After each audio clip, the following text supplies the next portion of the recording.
देखो दोस्तों, पर होली आ रही है और इस अवसर पर सभी को एक खास संदेश देना है।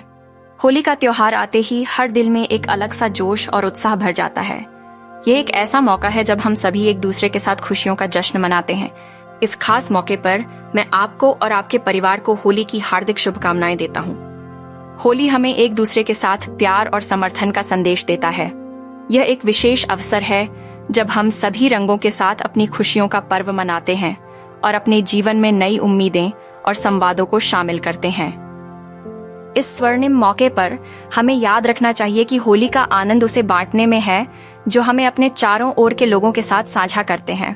यह एक बार फिर हमें याद दिलाता है कि हम सभी एक परिवार हैं और एक दूसरे के साथ प्यार और समर्थन का साथ देना बहुत महत्वपूर्ण है। ब्यूटीफुल इकोनॉमिक्स के जरिए हम हर दिन नए और दिलचस्प कंटेंट शेयर करके आपकी दर्शकों की रुचि को बढ़ाने का प्रयास करेंगे।